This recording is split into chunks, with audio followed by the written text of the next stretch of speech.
Hey everyone, welcome to another episode of me working in my car. Just wanted to pop on and check in because this week we've been talking about processing emotion. But what happens when you don't know what it is that you're feeling? You just feel stuck, heavy, anxious.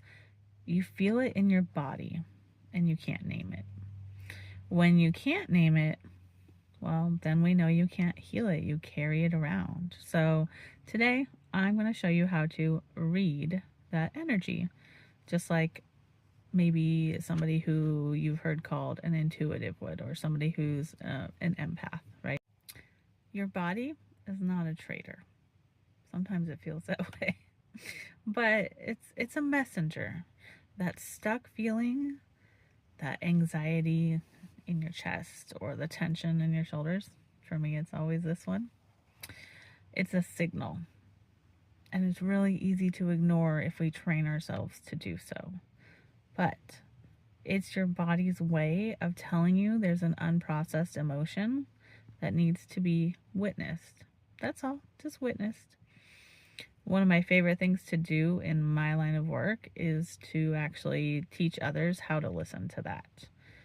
So I want you to know that your job as your own expert, because we all know we are our own experts in our feelings and our experiences,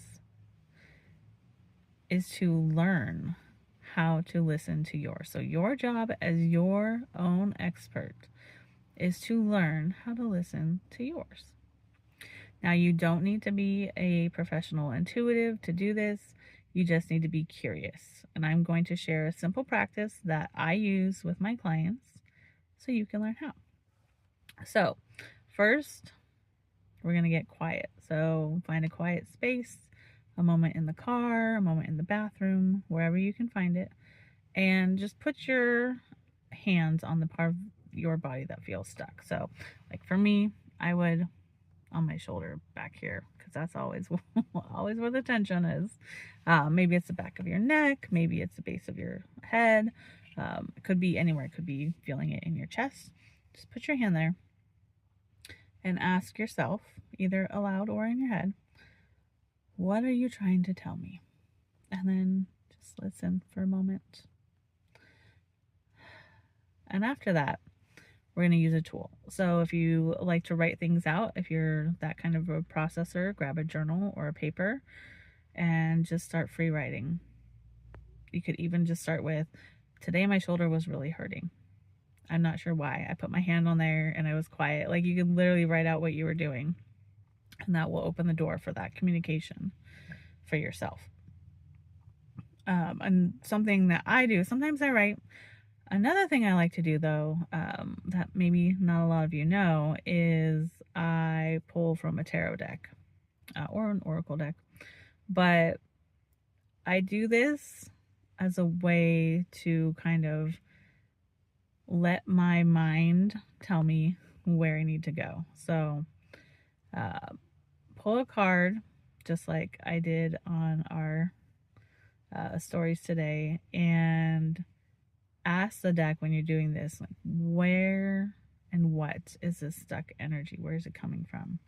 And you might be surprised by how clearly the image on the card, the word on the card, or the meaning of the card helps you name that real feeling of grief, anger, fear of change, whatever it is.